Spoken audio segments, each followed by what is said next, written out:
Quando a gente lê o Evangelho, inclusive agora tem uma boa parte da igreja lendo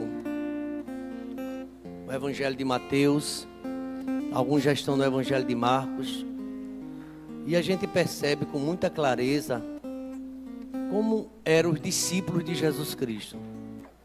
Homens que tinham suas fraquezas, homens que tinham medo, homens que, apesar de ter um chamado divino, um chamado especial, homens que eram chamados para ter uma intimidade com Deus maior, mas esses homens às vezes fugiam, às vezes esses homens negavam, se acovardavam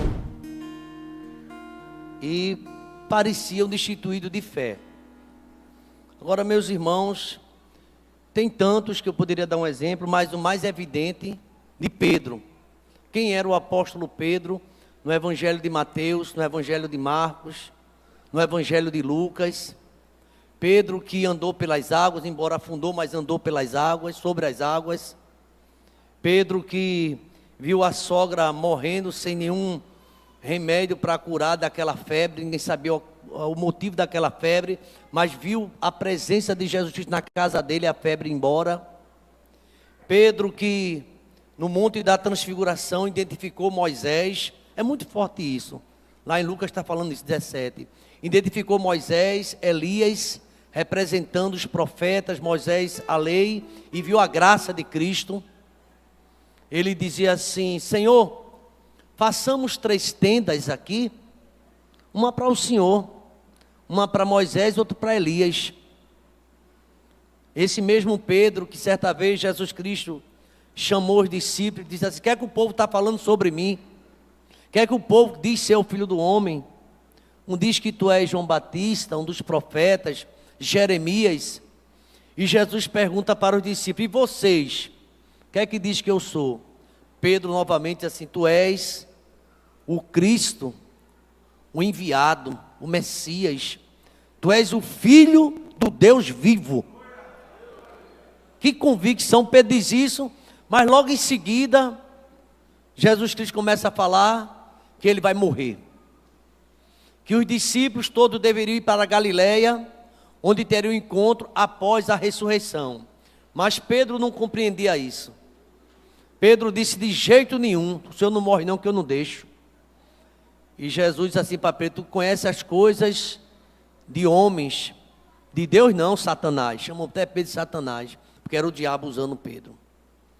Esse comentário, meu irmão, porque se você prestar atenção, o apóstolo Pedro, nos evangelhos, depois você vai ver Pedro em Atos dos Apóstolos, quase que você não reconhece.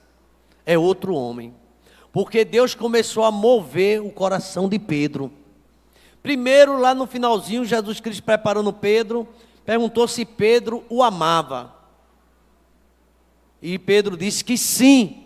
Então você vai trabalhar, vai apacentar minhas ovelhas. Tu me amas mesmo? E perguntou por 3 vezes. E Pedro disse: tu sabes, Senhor, que eu te amo. Tu sabes muito bem, Senhor, que eu te amo. E ficou triste. E Jesus Cristo disse a ele: você vai apacentar os meus cordeirinhos. Meus queridos irmãos, parece que a comunidade nascente do Pentecoste é totalmente diferente da comunidade que estava com o próprio Cristo. Cristo promete a ele o poder do Espírito Santo. A igreja pode dizer amém? Vocês receberão o poder do Espírito Santo e sereis minhas testemunhas. Parece que a gente só pode testemunhar no poder do Espírito Santo de Deus, porque a carne e o sangue não vai poder nunca. A minha imaginação e a tua, a minha sabedoria e a tua, se não for com a sabedoria divina, a gente não consegue caminhar. E a gente vai ver um Pedro assim no Atos dos Apóstolos, no capítulo 3, a cura de um coxo. Pedro em plena atividade apostólica, chamado por Deus, vivendo em oração, recebendo revelação, com mais força, pregando sem temor às autoridades de ser preso ou morto. Pedro agora tem um costume muito nobre. Pedro e João subiu ao templo para a oração da hora nona. E era levado um homem coxo de nascença, o qual punha diariamente à porta do templo chamada Formosa, para pedir esmola aos que entravam. Versículo 3, a igreja pode ler, veja por favor, irmão. Atos 3, veja o versículo 3, a igreja comigo, vamos lá. Vendo ele a Pedro e João, que iam entrar no templo. Versículo 4, a igreja.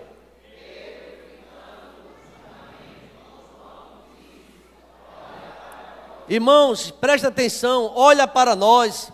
Só que uma criada, na hora da crucificação, olhou para Pedro e disse: ele é galileu, eu conheço ele, andava com Jesus, tem a voz dele e parece com ele.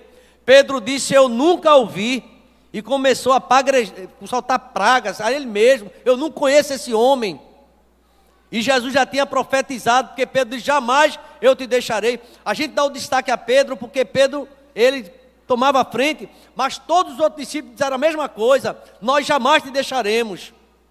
E na hora da dor, da prisão, aquele momento, Pedro, ele negou Jesus Cristo. A verdade é essa.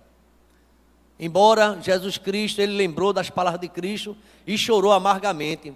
Veja esse Pedro agora com autoridade, depois que ele recebe o Espírito Santo. Pedro, um dos maiores líderes, pregando, 3.000 almas se convertendo, vidas que se prostravam diante de Deus, através do testemunho de Pedro, a sombra de Pedro, o lenço, tudo. Pedro, um homem cheio do Espírito Santo, fazia a diferença.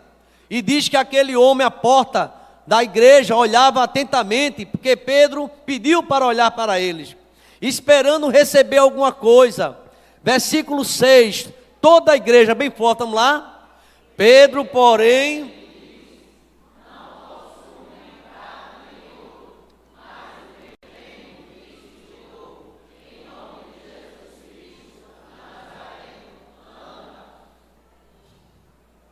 meus queridos irmãos, essa passagem eu poderia ler outras e outras, a obra crescendo, o trabalho desafiando Pedro e os outros apóstolos, e Pedro sabia que o sucesso, vamos dizer assim, do seu ministério, não significa sucesso que ele teria o ouro e a prata. Ele disse assim: eu não tenho, mas Deus é o dono do ouro e dono da prata, ele tem. Pedro sabia que ele tinha que orar. A dependência do sucesso da missão, do seu ministério, tinha que ser em oração. Mas ele estava com tanta atividade, sobrecarregado, que Pedro, no capítulo 6 de Atos, os irmãos vão entender, capítulo 6, ele começa a sentir a necessidade dos diáconos da igreja, para que ele pudesse, com os outros apóstolos, se dedicar ao que ele via Jesus fazendo, mais a oração. Aqui nós temos a instituição dos diáconos, no capítulo 6, no livro histórico do Novo Testamento. Queridos irmãos, o texto diz que naqueles dias se multiplicando o número de discípulos, a igreja crescendo, muitas vidas, 3.000 almas, 5.000 almas. Os helenistas, havia murmuração contra os hebreus, porque as viúvas deles estavam sendo esquecidas na distribuição diária. Estava vendo uma coisa muito séria naquela igreja, e Pedro se preocupou. O versículo de número 2, os 12, convocaram a comunidade dos discípulos e disseram: não é razoável que nós abandonemos a palavra de Deus e sirva às mesas. Irmãos, o líder não pode abandonar a palavra de Deus, tem que estar lendo a palavra de Deus. E eu gostaria de convidar vocês a ler o versículo 3, quem deveria ser diácono naquela comunidade de oração, naquela comunidade do Pentecoste que nasceu. Veja o que é que Pedro diz: mas irmãos, escolheis no meio de vocês, dentre vós, 7 homens de boa reputação, cheios do Espírito Santo e de sabedoria, os quais encarregaremos deste serviço. Versículo 4, e quanto a nós, e quanto aos pastores, enquanto aos líderes, nós vamos nos consagrar à oração e ao ministério de que, igreja? Da palavra. Amados irmãos, sabe quando é que Deus vai mover a igreja? quando seus líderes, sua liderança estiver completamente submetendo a palavra do Senhor. A palavra de Deus. Pedro viu, ele lembrou, quem sabe, na sua experiência, foi acumulando. Quando ele tentou uma pescaria, não conseguiu nada, a noite todinha de fracasso. E ele disse a Deus, ao próprio Cristo, quando Jesus mandou lançar a rede, ele: Senhor, passamos a noite toda e não apanhamos. A nossa pescaria tem sido um fracasso. Mas porque tu mandas, eu vou lançar a rede. Pedro começou a perceber que o segredo da vitória, da abundância, que o segredo de ter vitorioso é obedecer a Jesus, é obedecer a sua palavra. Porque tu mandas, eu vou lançar a rede. E quando ele lançou a rede, o milagre aconteceu. A igreja pode dizer amém, irmãos? Amém. E a comunidade de Pentecostes não poderia ter diácono se não fosse cheio da graça, do Espírito Santo, porque aí vai vir revelação, vai vir atuação de Deus. Houve um momento que Pedro foi preso, mas a igreja orava, a liderança orava, e quando a igreja ora, Deus começa a mover o lugar. Eu posso ouvir um amém, irmãos?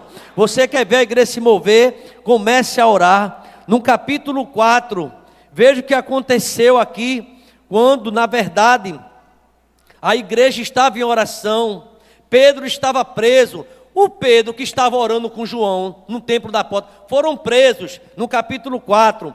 Pedro e João foi para parar diante do Sinédrio. E a igreja começou a orar, porque não podia lutar senão oração. Sabe qual é a nossa arma? É a oração. Sabe como é que vivia a igreja primitiva? Orando. A gente não tem, irmão, precisamos entender que a nossa vida de oração tem que ser intensa, tem que ser constante na dependência do Senhor. Versículo 23. Quando Pedro estava preso, vamos ver o que aconteceu. A igreja estava em oração, a igreja estava buscando ao Senhor. Verso 23 diz assim: uma vez soltos, procuraram os irmãos. Estava preso, o anjo de Deus foi lá e soltou. E lhes contaram quantas coisas lhe havia dito os principais e sacerdotes anciões. Vamos passar essa leitura lá na frente e ver o verso 30. Verso 30. Enquanto estendes a mão para fazer curas, sinais e prodígios, por intermédio do nome dos teus santos servos Jesus. Pedro dando um testemunho, contando à igreja. Verso 31. Gostaria que os irmãos lessem bem forte. Vamos lá?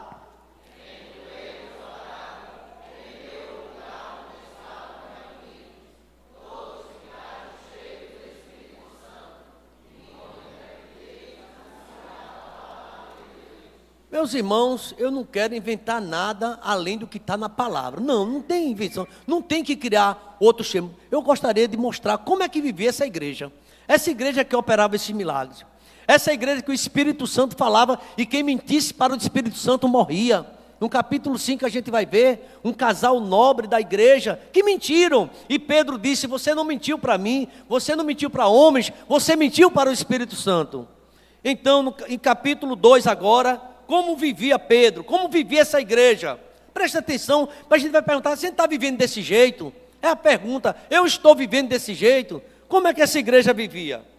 Veja bem, em primeiro lugar, no verso 42, e perseveravam, 2:42 de Atos, e perseveravam na doutrina dos apóstolos, na comunhão, no partir do pão e nas orações. Irmãos, quem vence uma igreja dessa? Jesus disse: tu és Pedro, sobre esta pedra edificarei a minha igreja, e as portas do inferno não vai prevalecer contra essa igreja. Em primeiro lugar, a gente percebe claramente no texto que a igreja perseverava. Hoje à tarde estávamos aqui, teve um ponto que falava sobre perseverança. Você não pode desistir. A diaconisa Marisa, Deus usava, ela dizia: continue, não pare, porque eram 2 cegos que ela tratou a mensagem, e os 2 cegos mandavam ele calar a boca, mas os cegos falavam cada vez mais. Você tem que perseverar. Diga para seu irmão: persevere até o final. A Bíblia diz que aquele que perseverar até o fim,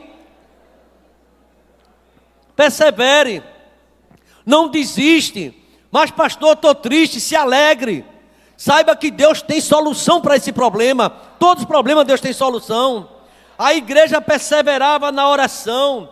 O problema chegou dentro da tua casa, entrou no teu lar. persevere que vai sair no nome de Jesus Cristo, porque você está em oração. Irmãos, uma igreja dessa era a igreja que cresceu, era a igreja que os milagres aconteciam, porque era a igreja que perseveravam na doutrina, perseveravam na comunhão. A palavra-chave é perseveravam. Perseveravam no partir do pão e perseveravam em que também? Nas orações. Todos nós vamos chegar em casa, se Deus quiser, daqui a pouco. Não esqueça de orar. Não vá dormir de todo jeito. Peça a Deus, faça seu momento de oração, orando pela sua família, pela sua vida, orando pela sua igreja. Mas tem outro ponto também que fazia Deus mover aquela igreja, não só a perseverança. Sabe o que existia nessa igreja? Veja o verso 43. Verso 43, vamos lá todos juntos? Em cada alma havia o quê? E muitos prodígios e sinais eram feitos por intermédio dos irmãos. A Bíblia diz que o temor ao Senhor é o princípio de quê? Está lá em Provérbios, capítulo 1, versículo 7. O temor. E a igreja era temente. A igreja não só perseverava, ela não era temente ela respeitava seus pastores, os apóstolos, mas era temente a Deus. Em cada alma havia temor. Porque o Pedro estava ali todo dia para sua casa, mas ele ia para casa com temor. Havia seriedade. Muitas pessoas, infelizmente, brincam de ser crente. Brincam. Na igreja é crente, lá fora vive de todo jeito. Nós precisamos ser aqui, onde tivermos, testemunhar e ter esse perfume. A igreja tinha temor. Diante de tudo isso, sabe o que acontecia? Milagres. Você quer ver sua igreja, milagre, Deus opera milagre, tem que ter temor. É o pastor pregando e você orando aí. É o pastor pregando, Senhor, fala comigo, fala com tua igreja, salva almas. Temor de Deus. Tem um hino, quem é você quando ninguém está ali olhando? Quando ninguém está olhando, a gente faz coisa que não está, Deus está vendo. Você olha para ver se tem alguém, não tem. Ah, não tem ninguém, não, que pode fazer. Sabe quem está ali vendo o tempo todo? Deus. Sabe quem veio em você o tempo todo? O Senhor. Aí você dá uma olhada, será que tem alguém vendo? E eu queria dizer que você está sendo filmado, nunca esqueça disso. Nós estamos sendo filmados. Deus está vendo tudo. Mas aí, né, lá em Provérbios diz que vai, come, limpa a boca, diz que está tudo bem. E Deus está vendo. Você está entendendo aqui? Temor. O temor a Deus faz com que você, onde estiver, seja quem você é mesmo. Teme ao Senhor. Então aqui, perseverando em temor, e os sinais aconteciam, porque Pedro lembrou, quem sabe naquele momento, quando Jesus Cristo desceu, e disse assim, olha, ide por todo mundo, pregue o evangelho a toda criatura, quem crê e for batizado será salvo, quem não crê vai ser condenado, e esses sinais seguirão os que creem. Hoje eu estava fazendo uma visita com minha esposa, e uma determinada irmã estava um pouco abatida ali naquele momento, e nós ali oramos, com imposição de mão, colocamos a mão na cabeça, e olha, você vai melhorar, Deus vai fazer um milagre na tua vida, porque Deus é contigo. Você precisa dizer, Deus é contigo, e sabe de uma coisa, ela veio para o culto à tarde, e está aqui à noite também. Pelo aspecto que você via, não vem não, mas Deus trouxe. Quem sabe o inimigo queria envergonhar, veio no hospital, mas sabe onde ela está? Na casa de Deus. Irmãos, perseverança, temor, os sinais vão acontecer. Diga para seu irmão, vai acontecer sinais na tua casa, na tua vida. Porque você teme a Deus, você teme ao Senhor, e Deus se agrada disso. Terceiro lugar, a igreja vai ser movida por Deus, quando essa igreja for ser movida pela palavra. Quando ela começa o crente que passa o dia todo sem ler a palavra, irmãos. Eu lembrei, e diz um salmo, isso não é você parar tudo, e ler a palavra, e ler a Bíblia. Enquanto você, mas eu cantei 2 hinos, você pode cantar 1000 hinos, cadê a palavra? Leia a palavra.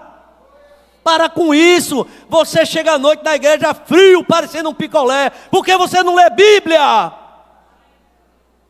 E se brincar, vai ser o ano todinho assim.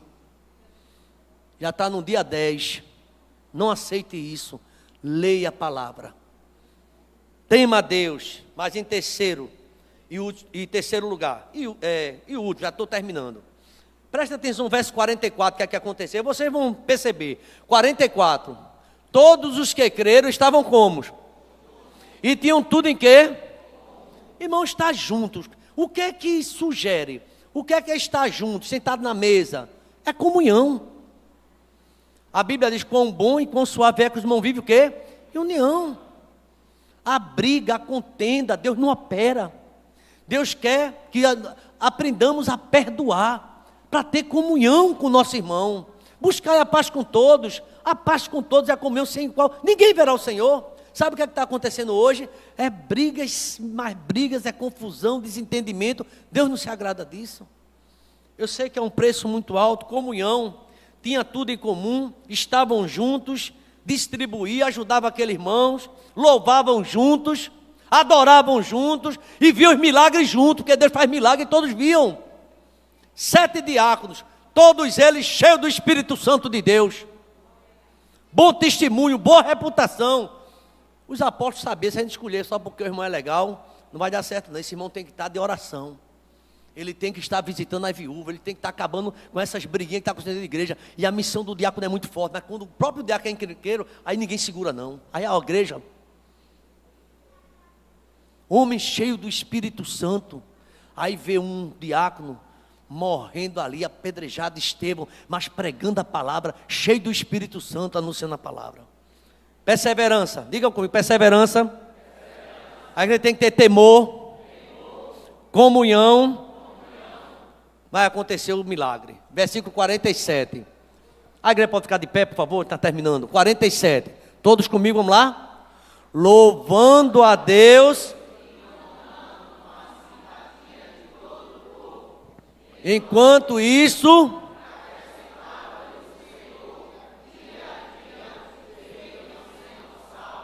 quem é que salva? É o Senhor. Ele acrescentava os que iam sendo salvos. Amados irmãos, sabe por que muitas vezes, e eu digo isso, não estou nos isentando não, muitas igrejas não crescem porque falta temor, falta essa comunhão, falta perseverança, o crescimento não vem. Já pensou uma pessoa que vem para a igreja só para namorar o culto todinho, ou antes do culto, só para isso? Eu sei que eu já passei por uma fase, e a gente sabe que isso é a coisa mais natural. Mas você tem que saber separar. É hora agora de estudar. É hora agora de pregar, de ouvir a palavra. É hora agora de... Isso é um conselho. Porque vai tudo bem na tua vida. Eu tenho certeza disso. A gente tem que aprender. Aqui diz que a igreja, como um corpo vivo de Cristo, ela precisa... Uma comunidade, a noiva do Cordeiro, escrava resgatada, ela precisa ter perseverança e ter temor. É aquele irmão que vem para a igreja, ou vem aquela, não é um mordomo, acha que tudo é da gente e não é nosso, nós apenas somos mordomos, administramos, na verdade tudo é de Deus, tudo que sou, tudo que tenho. Queridos irmãos, Deus acrescentava, dia após dia, os que iam sendo salvos. Aquela igreja tinha um programa de crescimento. Qual era o programa de crescimento dela? Perseverança, igreja temente, igreja que tinha comunhão. Aí não tem jeito, o segredo é esse. Aí cresce tudo, eu vou dizer mais. Tudo a programação que fizer vai dar certo. Porque foi debaixo de oração. Não foi confiando na nossa estratégia. A gente tem que ter, mas confiado em Deus. Aí Deus vai fazer surpresa a você. Deus vai fazer, além daquilo que pensamos, Deus vai operar. Isso em todo canto, nessa igreja, em toda a nossa casa, quando a gente tem temor. Porque Deus, Ele é fiel. Meu Deus é fiel. E nesta noite, a gente vai aprender um pouquinho. Eu sugiro, aqueles que não começaram um programa na Bíblia, leia o Novo Testamento. E você vai ver a igreja apostólica, nascente do Pentecoste, cheia do Espírito Santo, era uma igreja operosa. Pai querido, nós agradecemos ao Senhor. Porque, meu Deus, vimos aqui tantos cânticos maravilhosos nesta noite, brados de aleluia, a tua igreja cooperando, Deus, o teu povo, ó Deus, feliz numa plena quarta-feira, no mês de janeiro, a igreja lotada para a honra e glória do teu santo nome, ó Pai.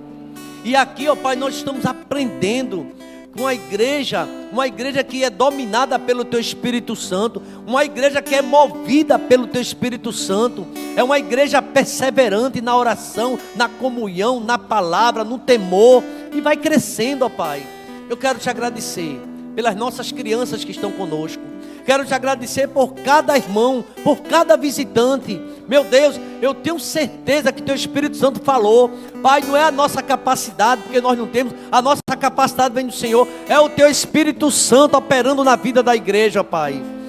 Ajuda-nos, Deus, a cada dia ter mais temor a Ti e andar em comunhão, orando um pelos outros e crescendo na graça e no conhecimento do Teu Filho Jesus Cristo. É a nossa oração, no nome santo de Jesus. Vamos dizer amém, irmãos?